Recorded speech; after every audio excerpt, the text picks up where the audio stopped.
Now we're all legal. One thing that we will do in just a few moments, we're going to check in with Kevin Raper, and Shane, we'll keep you on as well for that too. We're just going to find out about the new project that they have with R. Gary Patterson's work. R. Gary Patterson was a good friend of the show who passed away a few months ago, so they have a new project. We're going to find out a little bit more about that, but I want to find out a little bit more with you, Shane, about does this have an effect doing this work? I can imagine you probably protect yourself as much as you can, but it still must weigh on you emotionally and psychically and maybe even physically. Not really. Really? Only, yeah. The reason for that is I have to put myself in a certain state to keep myself safe, so I don't have to do any type of protection or nothing like that. I think the understanding that I have, and I'm really strong in what I believe allows these things and attracts these things.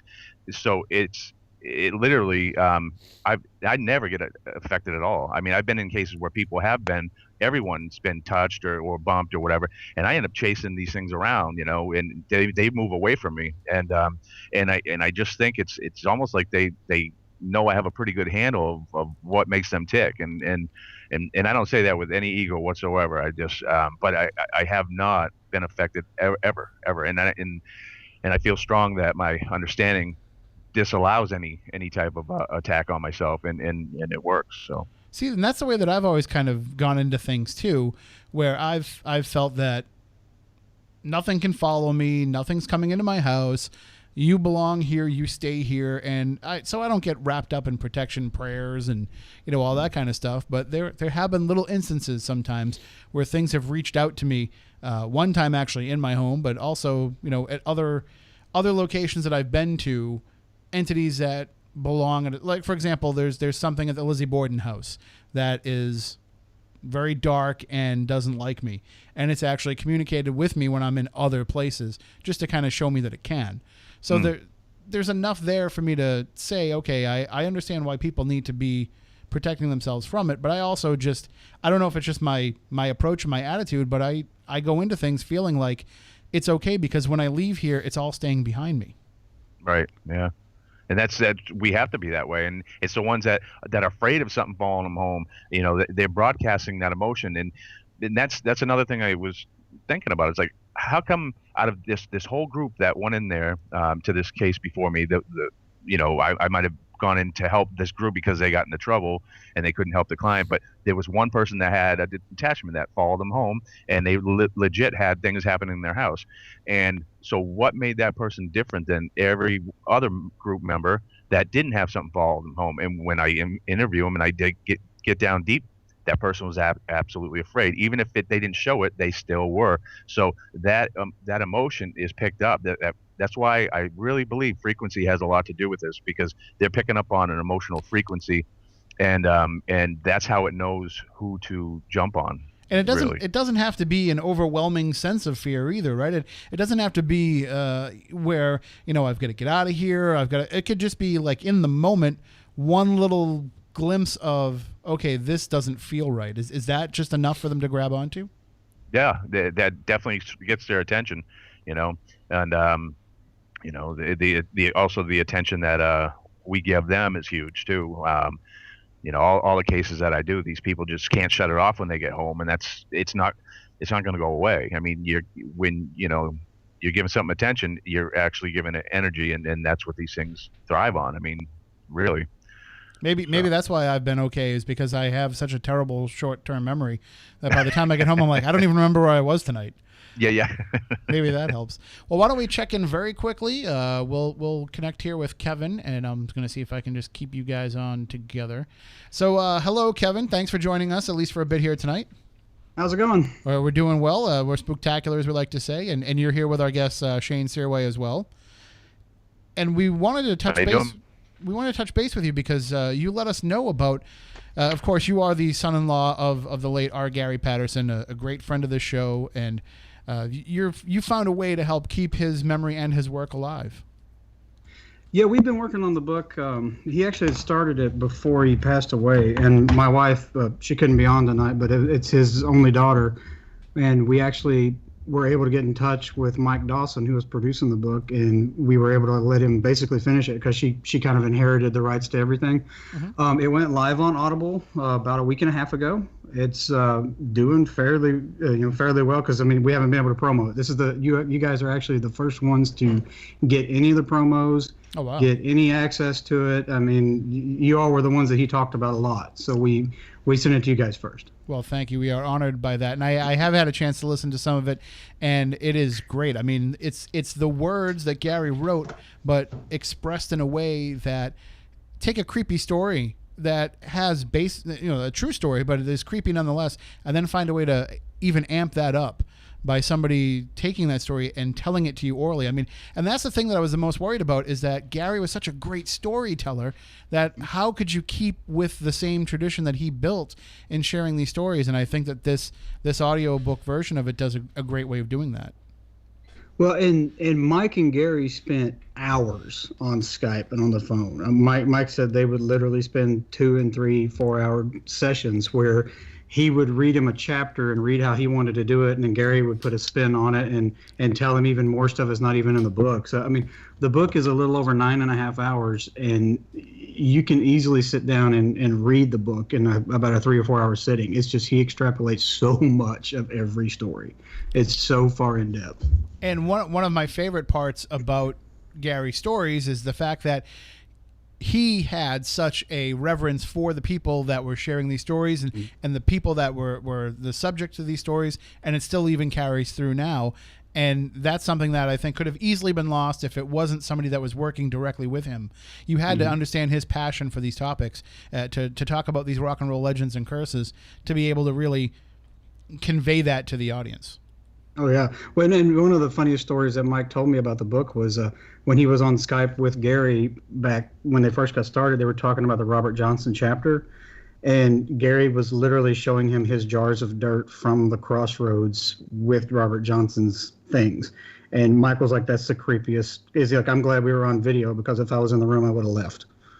Yeah. But he was telling him the story using the props from the book. And of course, there must have also been, though, some trepidation after Gary's passing to say, what should we do here? How is the best way to keep this going? I'm sure there was a lot of discussion about whether or not you wanted to see this project continue, or was it just automatically like, we have to make sure that we finish this? Oh, it was a no-brainer. Oh. We were trying to find out. Mike reached out to us, and we knew he was working on it, but we had no idea who Mike was. And we were able to basically, this is what's kind of funny, is Chris Jericho is actually the person that put us all in touch. Oh, okay. Because Gary interviewed Chris, and then Mike had the first 5 chapters done and was like, I really, really want to finish this, but he had to put it on hold. And within the past month, he hammered out the last half of the book because it was on a legal hold until we could say that my wife had inherited the rights, because he had no idea what to do. But he immediately just started hammering it out. Like, he worked tirelessly. We think it sounds great. And the very end of it has got a dedication section to talk about Gary's life, and then turns around and he dedicates it to his only granddaughter, Sydney. And, and nobody appreciates rock and roll and the paranormal as much as Chris Jericho, too. So it's really cool that he got involved in that as well. Is he going to contribute at all to the audiobook project in terms of like any kind of audio forward or anything? Well, we've already got it published, like it's already online on Audible, but I've sent everything to Fozzie, and then he's supposed to be writing something back for us. Excellent. Yeah, well, so you mentioned it is on Audible, so if people want to get it, they can just go there and find it and download it. And I've never really done audiobooks through Audible, but everybody tells me that it's so easy to do, and it just puts it right on your phone, and wherever you are, you can just connect and listen. Well, and if you, there's a thing going with Audible. We have 2 or 3 different ways you can find us. We're on Twitter. It's just at DarkSideBook. And that's where you can find, if you tweet a lot, you can hop on there, chase it down, and just basically link straight through the Twitter account to the Audible. And then if you join Audible, you get so many books for free just for joining. I'm not sure how many, but you can download it as a free book also. So, effectively, if you just want to check it out, you can join Audible, download it, cancel Audible, and you still get to keep the book. Excellent. Well, we definitely want people to check it out, and of course, with all the great stories that Gary shared with us over the years, it's great that they can live on. And that was what Chris Balzano and I were most worried about when Gary passed. Is, we we need to find a way to keep his work going and to keep what he did going, because it touches a lot of people, but it also meant so much to him. And oh, absolutely. So I can only imagine that every time somebody downloads this and starts listening to it, you know, somewhere Gary's kind of watching over them and smiling. And laughing hysterically. He's like, well, I guess we finally figured out that technology. Yeah, he was a character when it comes to things like that. Well, thank you so much for joining us and for keeping us up to date with everything. And of course, somewhere down the line, we want to have yourself and your wife come on with us, and we can talk more about Gary's legacy and how you plan to keep it alive. Sure, not a problem. Just let us know. All right. Thank you, sir. Have a great night. You too. That is Kevin Raper. And again, you can check out darksidebook.com and also through Audible. If you want to be able to check that out, you can download it, listen to it. As you said, you know, you can download it, cancel the Audible if you want, and keep the book. But of course, there's so many great audiobooks out there. I've never been an audiobook guy myself. I don't know, Shane, if you have ever, you know, I'm sure driving around, doing all the cases that you do, it's beneficial to have something like that. Yeah, no, I don't do them either. I don't know. But I think they're great. I think I'm on one of them, on an audiobook, but no, I don't. I've never listened to one. I don't know why I don't do it, though, because I listen to podcasts. I listen to old-time radio shows, like all these things. It's pretty much the same idea of listening to an audiobook. I just have never really gotten into it, but I'll definitely be doing it with Gary's book, because I've heard just some of it already, and it's great stuff. Awesome. So we were talking before about your own personal way of taking on these cases and how, you know, you're saying that they don't really kind of affect you at all. But also, it must affect you in some degree to have to deal with the people. There's got to be some times when you have to say, all right, I don't know how much more I can take of dealing with people that just don't listen, that don't follow my advice. I'm sure you've probably had some repeat customers. Even though you were able to get rid of these things, you probably had people that have kind of come back to you and said, it happened again. No. Really? No. Yeah. All the cases I've done, once, you know, I've maybe up to tops of like 3 or 4 visits. I'm able to kind of get through to them, get them on board with what the plan is, and it's worked every time. Only once recently, I had a guy who was so set in thinking that we had to go there and do this big, like, I'm part Native American and mostly French, but Native American too. He was part Native American, and he wanted this whole big, like, Native American, like, smudging thing going on. He had already gone through like a pound of sage or something himself, and it just, he continued to get worse. He was convinced that things were, you know, going on there. I went there. I never felt anything. This guy also too was a cancer patient who was struggling with that, but at first seemed nice enough guy. But I was told by other groups that try to help him, who put me in touch with him, that he becomes belligerent, and he you know, all this other stuff. He called this woman investigator, who was also, I guess, a medium or whatever. He insulted her really, really bad. He kicked other people out of his house and stuff like that. So when I went there, you know, I didn't sense anything in that home whatsoever. I did sense that he was troubled, and but he really believed this. I know he really believed that something was going on in this house. I never felt anything. I'm pretty strong where I don't think there was, but I was going to give him the benefit of the doubt and go through the process anyway. But he wouldn't listen. He goes, "Oh yeah, but I am a positive person." I'm like, you know, I'm as positive as I can be, and he wasn't. He was an angry person. He picked up a phone when someone called, and he was just irate and angry to everybody. And hearing the stories of how he treated other investigators, and also him, you know, calling, leaving voicemails in the middle of the night, telling me that all this other stuff is going on, and I need to get back down there, and all this other. I mean, he just he was an angry person. He didn't want to admit that he was, and he was part of the problem. And so we weren't going to be able to work together, basically. I mean, I definitely could have fixed this problem. I really don't believe there was a problem other than himself. And then here's another thing. He goes, because I said you got to take your mind off the situation too. You can't be thinking about what's going to happen next. You can't be watching the shows. You got to go on a different path and stop thinking about this stuff. Oh no, I don't think about this stuff at all. And I don't watch the shows or anything else like that. My next visit, he went on and on and on about all these paranormal shows that he had binge watched.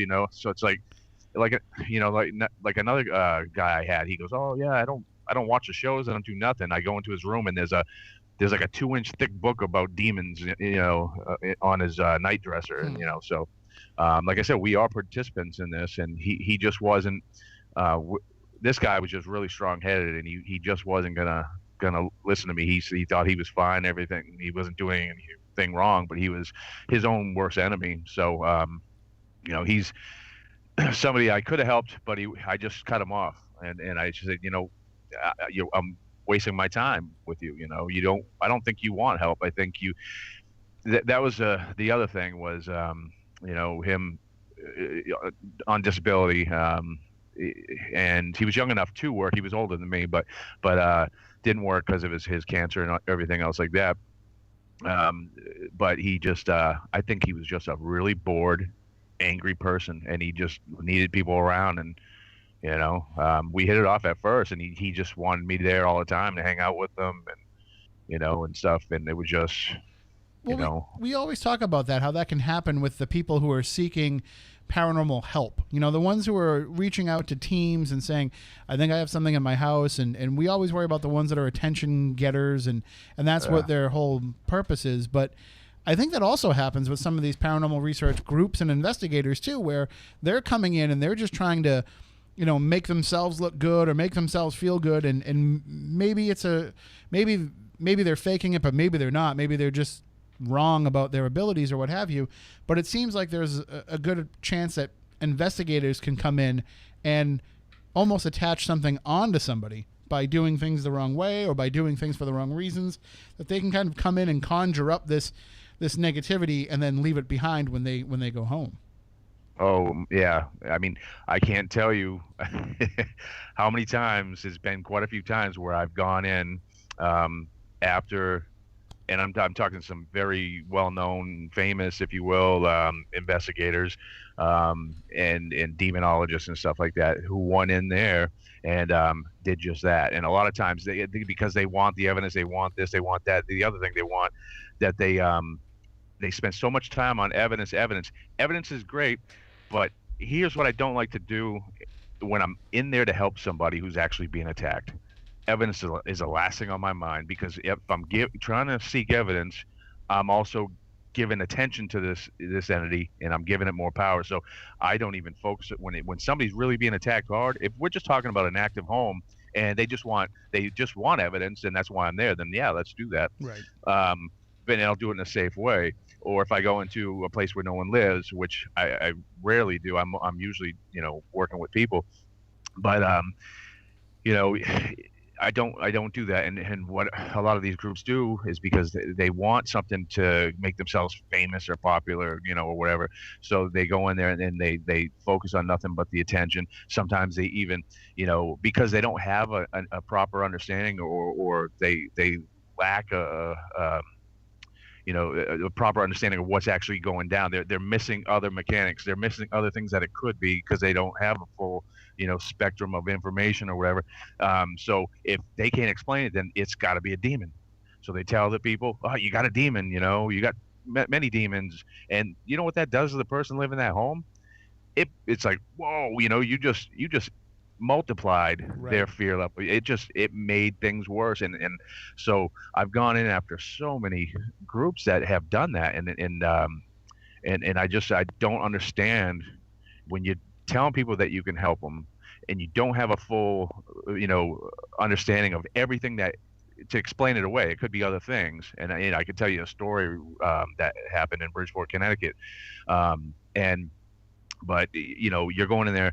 If you're telling them you can help them, you have to be able to understand and diagnose so many other things. Because if you go in there and you don't know what's going on, you can't just go right to the demon theory. You have to say, I just don't know, and reach out to somebody else. because you just can't throw a statement out like that to these homeowners that are already probably traumatized. You're just making it worse. So but they do. They throw that word out so easily, especially if there's a camera there and they're filming it to put up on their YouTube page. That word gets thrown around so easily, and people don't take into the account the possibility that sometimes, like, there's just bad things that go on. There's bad elemental energies. There's bad people who have passed on and are staying behind. And not everything that seems scary or negative is demonic. No. I mean, there was a book, Haunted House Diaries by William Hall, who I was a big part of that book and the investigation that happens in that book. And I also wrote some things that are in that book. But this lady in Bridgeport, Connecticut, read this book and said, "Hey, well, so she contacted William Hall and says, I got this house and nobody's lived there for 2 years. But it's evil. It's absolutely evil." And she had other groups, one well-known group from, that area and stuff like that, who they're disbanded now. And the reason is for this, because of this case. Now she reached out to these guys, and they went in there, and I think there was like 2 married couples or something like that, and then there was other individuals. They set up shop for like 2 weeks, and they investigated this home, from what I'm being told. And they said that there was, it was really evil. There was demons there. Their evidence that they posted on YouTube, I viewed it. None of it was real. It was a lot of just dust floating around in the basement. I even showed Bill Hall when I got there with a camera. I said, "This is what they captured." When he first saw it on the view, the view screen on the back of my camera, he's like, "Oh, look at that!" And I'm like, "No, now look outside, and you saw the dust floating in front of the lens, and that's what they got." And I know there are, real orbs and stuff like that, but these were definitely not what they were capturing. Also a bang when they were in the basement. They had a video going on. There was a bang upstairs. I recreated that. It was the screen door. Somebody had come in or opened the door or whatever, and slammed it, and it was identical. So their evidence was nothing, but they were absolutely convinced that they got to a state where they were all so just afraid, and they also started fighting with each other, and they blamed it on the demon, putting them against each other and stuff like that. The 2 married couples actually ended up divorcing, from what I'm told. The group disbanded. Their website got brought down, and this is a group that had been around for a while, and they blamed this case for destroying everything. So finally she reaches out to William Hall. Bill Hall asked me, you got to do this with me. So I said, sure. We went down there, and I did one visit. We spent a lot of time there, and then I went down again and did it again just to confirm what I was diagnosing. So what I found was the home. There was no electricity to the home. It was shut off at the meter box outside, so no electricity inside the home. But yet there was huge amounts of EMF in the kitchen. And in the basement below the kitchen, which is what they were calling like the dark corner of hell in the basement. Now the lady's husband that lived there, he owned the house before he married her. He had a previous wife who they ended up getting divorced because this guy, I guess, was abusive and stuff like that. He remarried this lady. He would get violent, like just full of rage and hostile and stuff like that. His son did the same thing. He ended up destroying the whole finished basement downstairs with a sledgehammer. He would get angry for no reason. They would leave the home, and they would both be just charming and wonderful people. They get back to the house, and within a half hour, they were just full of rage, and they blamed it on demons. Now, so when I walked in there, and I could really sense that there was EMF in this home. So I, with my meter, I huge in the kitchen, huge spike, sometimes almost maxing out my meter. But most of the time, even the prolonged level is not healthy for us at all. Anything over 25 on my meter is not good, but it was usually like up around 75 and things like that. So down in the basement, same thing. I end up seeing an access panel because I knew what I was going to be looking for. If the power shut off to the house, I don't believe there's an entity in this home because I did not encounter one on both visits. Then I'm going to go to where the grounding rod cable comes into the home and attaches to the plumbing. So, you may know this, but maybe that some of the listeners don't. Our homes have a grounding rod that goes into the ground and attaches to the plumbing and the utility. So if it gets hit by lightning, it goes out through that grounding rod into the ground.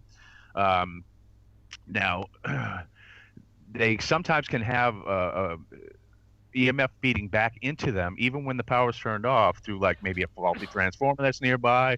But in this case, there was also a business in the back. It could have been coming from that, but something was faulty either with the transformer or some other home or business where it was back feeding through the grounding rod into their house, into their plumbing, and right in that dark corner of hell, and right above that was the kitchen, and those were the hot spots. That's where everyone got angry. That's where everyone had issues. In those areas. So I explained that to the lady, and she said, yeah, but the other group said there was a demon. I said, you know what? And I'm not saying that at one point you didn't, because of the negativity that was happening inside the home. You just very well may have had an entity when you were living here, because of the emotional state of your husband and everything else like that. And then you being under stress from the way he was treating you. But I said, there's nothing there now. And I don't think there was anything here when the other group was here either. I think they reacted to these strong levels of EMF, because these strong levels of EMF will cause you to see shadowy movements in your peripheral. Through prolonged exposure to EMF, you'll start seeing hues, like shadowy figures in front of you that you absolutely think that are some kind of entity. It messes up the firing between your eyes and your brain. And now also it also kills our immune system. It can cause our cells to mutate and cause cancer or tumors. Now, her husband had rare form of cancer he developed in this home, while he was living there, and he died. He died from it, and I believe the home killed him. And so I told the lady that, I said, and not to be, I really think that this house had everything to do with your husband becoming sick. And she goes, well, actually, she goes, I developed the same tumors, but mine weren't cancerous. She goes, and it's such a rare form of cancer. She goes, but I had those same tumors, but mine weren't cancerous. His was, and he succumbed to them. And I said, so, how many meds were you on when you lived here? She goes, I was on 12. I said, how many are you on now that you're not living here anymore? She goes, I'm not on any. She goes, once in a while I'll take a Motrin or an Advil. And she goes, and I haven't felt this good in a while. I said, that's my point. This is a sick home. There's no demon here. You need an electrical engineer, and you need someone to come in here and fix it. I actually know how to fix that problem. But I'm not going to go about doing that, because insurance reasons and all that stuff too. Yeah. Yeah. So, but so for just like you said, and that's what I was getting at, was when we go into the home and we tell people we can help them, if we don't have an explanation for what's going on, we can't just jump to demon. So I like to have an understanding.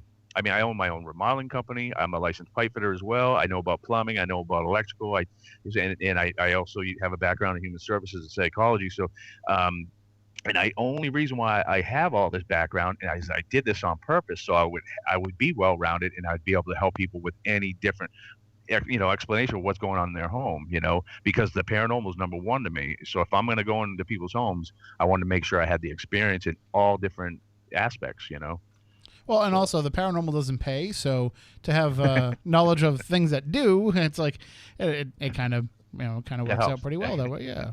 Is there ever been a case that you talked about your success rate with this, but has there ever been a case that really took kind of even more work than usual? Was there anything that was ever just the one that you thought, hey, if ever I was going to have one that I didn't succeed on, this would be the one? I mean, if I'm trying to think, there's never been one that there's never been one that wasn't pretty simple. There was one recently that was a little bit more challenging, and so but it's still something that I fixed with 2 visits, but based on all the components that was taking place, that's exactly how I felt. I'm like, well, maybe this is going to be a little harder than usual. And I'll tell you what happened was, where I live in southern New Hampshire, some of my business cards are around, or and some people kind of know me. Plus, my vehicle is lettered with my my paranormal research, my trueghost.com, and all that.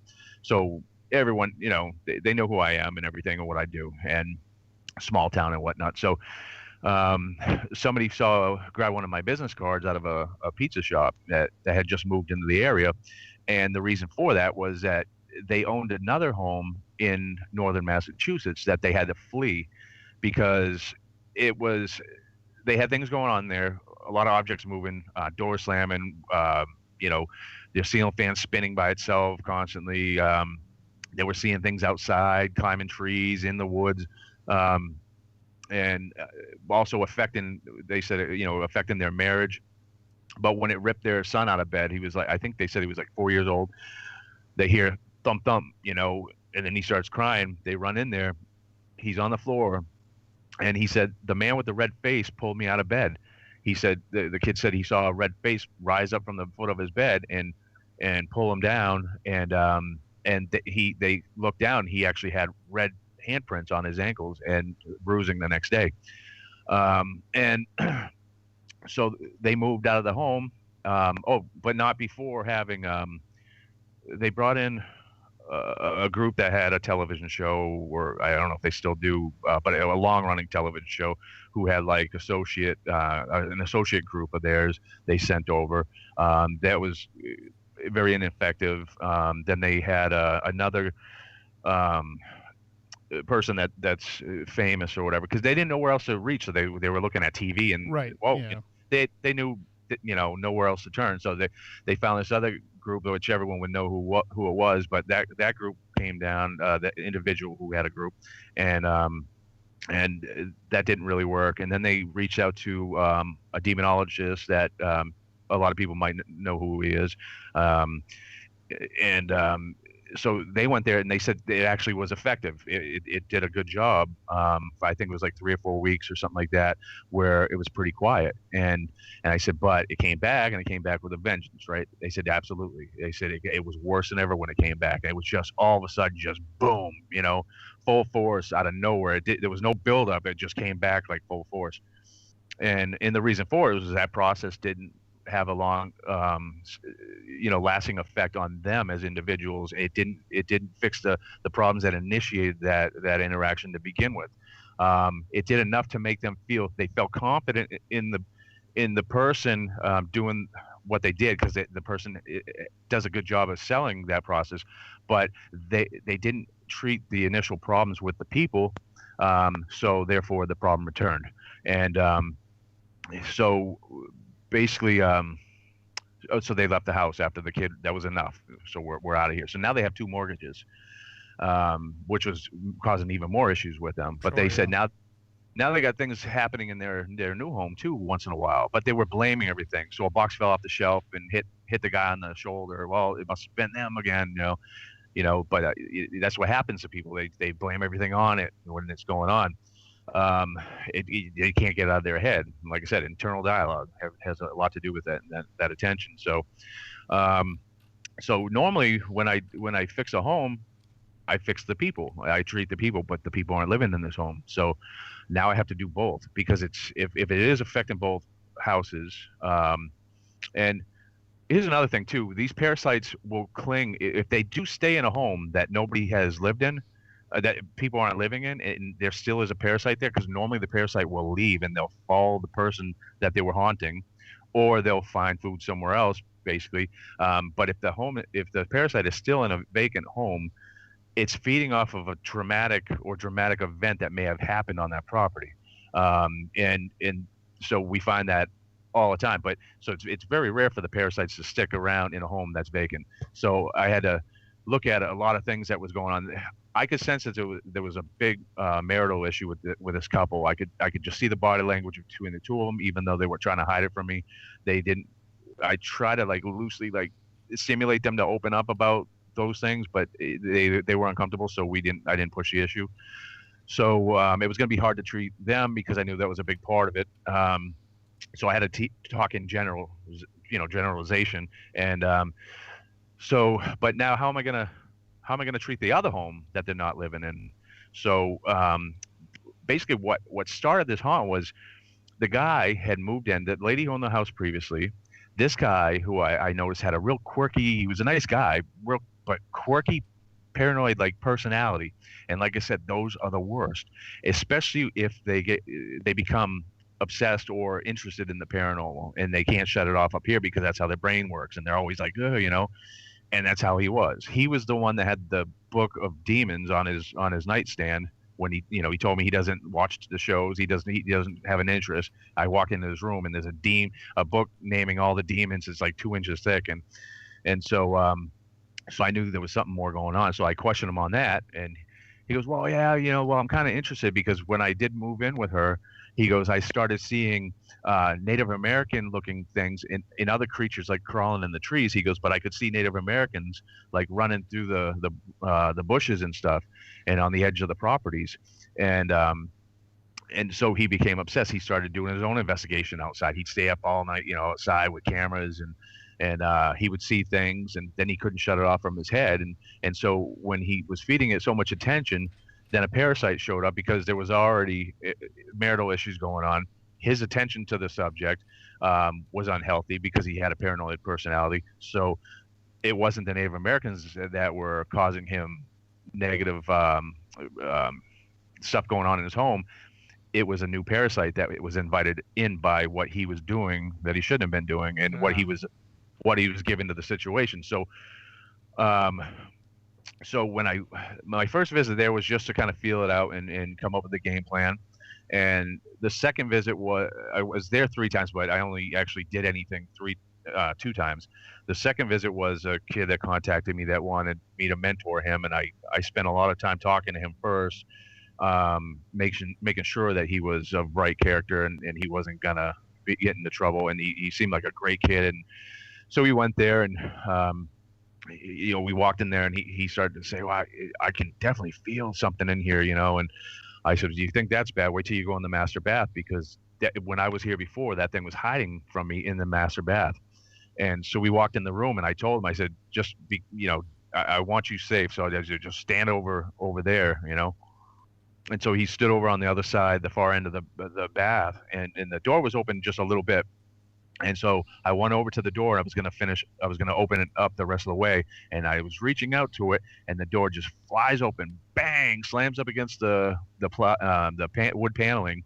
The shears just fly up to the ceiling. And then you feel like just this rush run right by us. And then the door to the bedroom slammed shut behind, locked, with us in the room. So it was shutting us in, basically. It didn't want a part of us. And, so there definitely was things going on here. I felt this thing too. It was really, really strong. So but now how are we going to get rid of it? So what I did was, normally, like I said, I manipulate the mechanics in emotional frequencies with the people and stuff like that while they're not living here. I did that anyways with them in their home, but I also had to do something here. So what I did was I employed the Native American that were there in their own place and time. They're living their life, and there was a strong body of water, which we find really what we call paranormal flap areas, where a lot of people will call residual hauntings. I call parallel world bleedovers or whatever. And so I basically did being part Native American and everything, I did a ceremony to get the natives to accept the home because here's a fact I should have mentioned. It was a trailer home, trailer park. This was a double wide trailer, actually a really nice one too.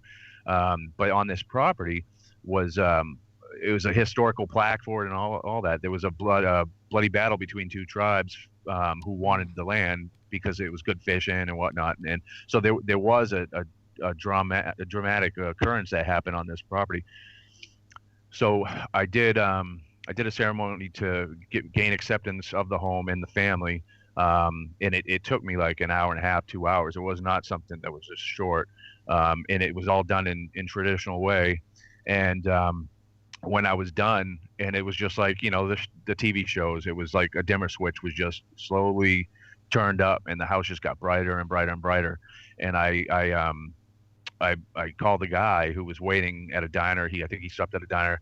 I told him I didn't want him. This is the guy that owned the house, and I said, I just don't come here until I'm done. I'll let you know. And so I called him, and he walked in. He's like, "Oh my God!" He goes, "This house has never felt like this." He goes, "It feels so good in here." He goes, "It smells good." And now they had tried to rent or sell it the whole time, and so every time somebody was interested in it, something happened. It would fall through. They even had a blind lady that was led through the home. She was legally blind, and she said she didn't want to live there because it was too dark. And so, but after I did everything, within 5 days, they had all kinds of offers on the house, and then a guy that wanted to rent it, they decided to rent it, and he lives there problem free with no issues at all. There's a couple of neighbors though that are having issues now, but and I'm just being told that by them. So they didn't know I was there, so they didn't know to reach out to me because the couple didn't want anyone to know that we were doing this. So I went there at like 3:00 in the morning, and did everything early. So while people were sleeping, so that was that worked. Unfortunately, the couple divorced and they parted ways but that was long after, probably like a year and a half, 2 years after I was done doing, fixing the other house. But I still think that they were problem free at their home. It's just their marital issues or whatever just, got the best of them, I guess. So, but I mean, that can happen anyway. I mean, sometimes things just happen in life. It doesn't mean that this stuff has any kind of impact in it, or even just dealing with the aftermath of it, or dealing with the side effects of it can have that effect on relationships. There is a question from the Professor Eric in the chat room, and you had mentioned having a background in psychology, but he wants to know, are you a psychologist or a counselor as part of what it is that you do? No, I don't have a degree or nothing like that. I've had positions where I had to employ those certain techniques and that involved with psychology and stuff like that. And I'm a student and I'm of it, but I don't have a degree. But I believe I have a pretty good understanding. And in any case where I don't have a good understanding, I'm never afraid to reach out to somebody that may have. And because the number one thing is the safety and of my client, you know what I mean? Mm-hmm. So we did that once. We reached out to a well-known psychologist that's in our network with a gentleman who got in trouble. The one I mentioned in Woonsocket that I brought down, and who told me he was more experienced, and Paulino and I we reach out to somebody that's in our network who's a well-known psychologist, and to help him out, because he, us being close to him, we needed somebody else involved where he could take the word of, so it's not just these two guys that he's known for a little while. It's somebody else with a degree, and you know what I mean? So, but she told him the same thing we were telling him. And, no, I don't have a degree in psychology, but I have a strength in it though, I believe. But like I said, if someone needed just solely just a psychologist, then we'd hook them up with psychologists. I mean, but I just have to use techniques to get people to be able to. Actually, I dealt with a psychologist. If you want to hear another story, that was kind of a tough one. Sure. Well, just before I forget to let you know, Professor Eric said he is going to reach out to you on the number that's on your site. So. Okay, yeah, great. No, absolutely. I'd love to hear the story. Yeah, so there was a case in Massachusetts that let's see, actually Paulino, I forget how he got hooked up with this case, but this lady, she herself was a psychologist, specializing in people who were sexual predators and stuff like that. She treated those people, and she had all kinds of degrees, and I think she was going for her. I don't know. I forget. But anyways, she had all kinds of degrees in this. But so she believed that she had a demon in her house, and something was attacking her, and so she had there was one group that went there. Oh, okay. There was a group down her way that went there.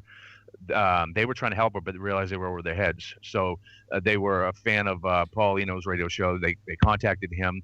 He went there. He started to suggest to her what he believed was going on. She became like irate, like, how dare you talk to me? I'm a psychologist, how dare you talk to me like that?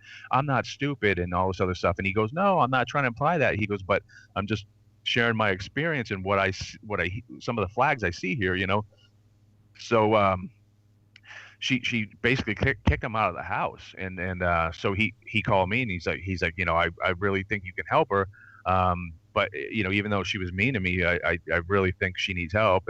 And so I forget.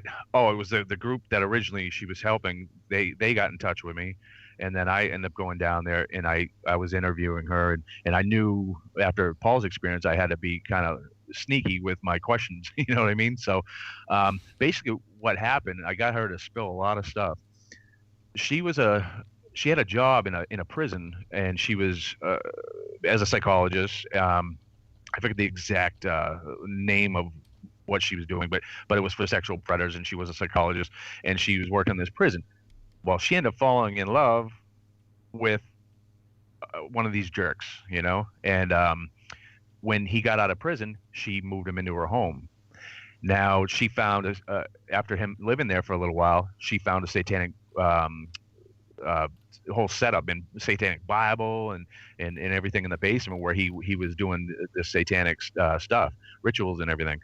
So that just, oh my God, she's like, and she brought it up to him or whatever, and he tried to make it like it was no big deal. Then he started to rape her all the time and abuse her, and she found more satanic stuff. So she ended up getting him removed. So she kicked him out.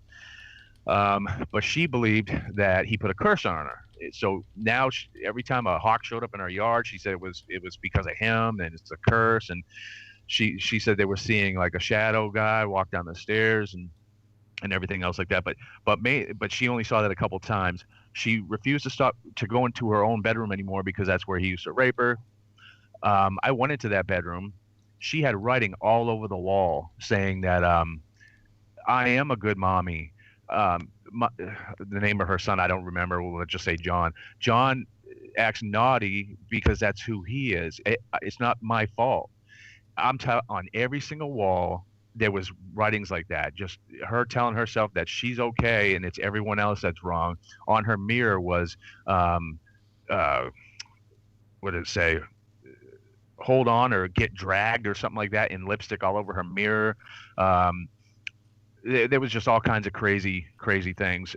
Reference to things attacking her, but mostly it was all about her son or her telling herself she's a good mom. And I'm like, this is not the behavior of a psychologist. I mean, this is somebody that needs a psychologist, So now, one of her biggest complaints was she was getting real bad migraines too, and she believed it was because of the demon and all this other stuff. So again, she had looping going in through her grounding rod, and right where she slept now in her living room was exactly where the ground cable came in and attached to her plumbing, and that's where I was getting huge levels down there. And when I told her this, she goes, no, and I put the EMF detector right where she laid her head, and it was like 175, it was way up there.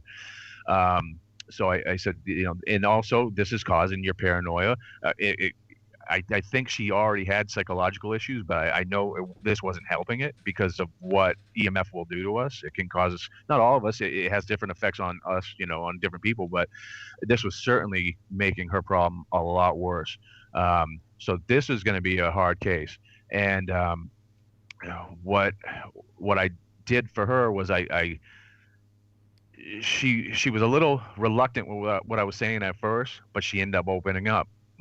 Because I was able to speak to her in a way and take the right kind of path that I thought I was going to need to take with her, and it worked. She actually listened and she put down her defense, and she says, "Okay, well, I'll try." But what I found out was she was going to jail anyway, so we lost contact. She went to jail because of child neglect and and also her home was being taken away from her too because she lost her job. She got fired. Her license got revoked from practicing because of they found out that she moved this inmate into her home and everything else like that. Then her young children got caught using drugs and like nasty drugs, and there was something else too that she did, but she ended up going to jail. So however she turned out, I don't know, but she did open up towards the end, and I was hopeful, somewhat, but I knew she was definitely going to be a tough one. I forgot about her. So yeah, I mean, I guess I mean, I know that you feel like you can take care of these problems, but also like people have to want to they have to want to be taken care of too. If they're going to keep inviting it back in, it's just going to start a vicious cycle where, you're constantly having to go back and helping because they're keeping themselves open and they're keeping themselves as basically food for these things. Oh yeah, definitely. I mean, like you said, some of those people have victim-like mentality, and some of them like the attention, and so those are the people that are always going to fall victim to themselves and their own behavior. So it's like, what can you do for them? You really can't. But the people that really do want the help, it works, every time. The approach that I've kind of pinned down, and I'm lucky too because some of this information came when I was 10 years old and I became sick, and I went through an experience where there was information given to me during that process that I wouldn't have been able to dream up at a 10-year-old. It has in part of that information is what I use to help people. It's something that I don't hear from other people, and it's something that I would not have been able to just make up in my own 10-year-old mind, and it's something I didn't fully understand at the time either. It wasn't until a little bit further down the line where the light bulb went off and said, "Oh, okay, that's what that meant," and it works. And so it's not just, I'm fortunate to have that information too, and just putting that process to identify trends too was very helpful. And I encourage everyone to do that, to don't just look at the obvious, don't just look at the subject, look outside of that, because you're going to find there's a lot more going on and a lot more components to the problem than you think there are. There's sometimes several things that can play into this, Well, we only have a few moments left in the show, but I have to ask. I can't just leave it there. I got to ask you what that experience was when you were 10 years old. As much of it as you think you can share with us. Yeah. Basically, I got sick, and doctors really didn't know why, and I won't get into too much detail about bad about family members, but basically I was I was put in a room, and I couldn't eat or drink, and it was that way for like a month, and I got weaker and weaker to the point where I couldn't move. I could talk, I could move my eyes and turn my head and move my fingertips, but that was it. I couldn't get out of bed and do anything. So things started to happen around me more and more. Like if I got hot, the window would open up and the air would come blowing in the room, and like when I could hear like a thunderstorm coming, I'm like, man, I wish I could feel some of that breeze, and the window would open on its own. And then the same thing, if I got cold, it would shut. But then one night I was achy. Your body, when you're not eating, your body's eating itself. And I was achy and uncomfortable, and all of a sudden one night I was totally like just calm, and everything felt great. I felt like I was just part of everything around me, and that's literally the best way I can explain it. I literally felt everything around me, and it felt good for the first time in a long time. And then I noticed there's somebody at the foot of my bed, like they're sitting on something, but there was nothing for them to be sitting on, but almost like it was. And this guy says to me, he goes, "Don't worry, this is happening for a reason." He goes, "We're trying to reach you through dreams, but that didn't work. So now this has to happen because you need to be brought here so you can help people, because that's your purpose." And so now that reoccurring. He said he was trying to reach me through dreams.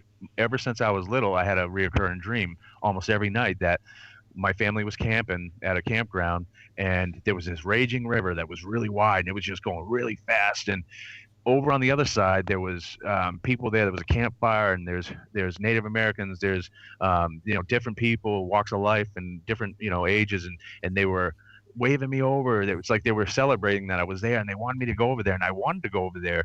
And every time I did, my mother would grab me in my dream and pull me into the camper and said, "No, you can't go over there," But I was like, "But I wanted to," and so it was always disrupted. But so I believe he was referring, because he was one of the people that was in my dream on the other side, the one that was sitting by my bed telling me all this. And then he told me things that I won't go into right now, but the things that I've used to help people. I was given information. So that night, actually, my mother and stepfather came in.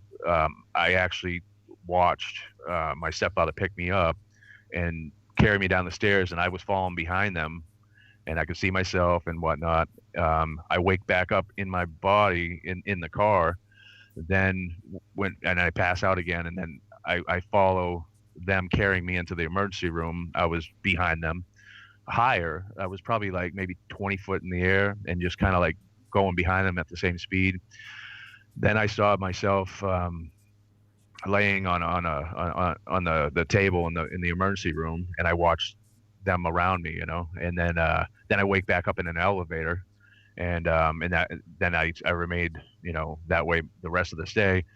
But after being in ICU for a few, and then like I don't know, like 3 or 4 days, and then one night I was watching football, and I was still really weak and sick. This nurse comes in, and she sat by my head, and she was stroking my hair, and she's like, "I miss doing this with my son." She goes, "I used to watch this stuff with my son all the time, and I really miss it."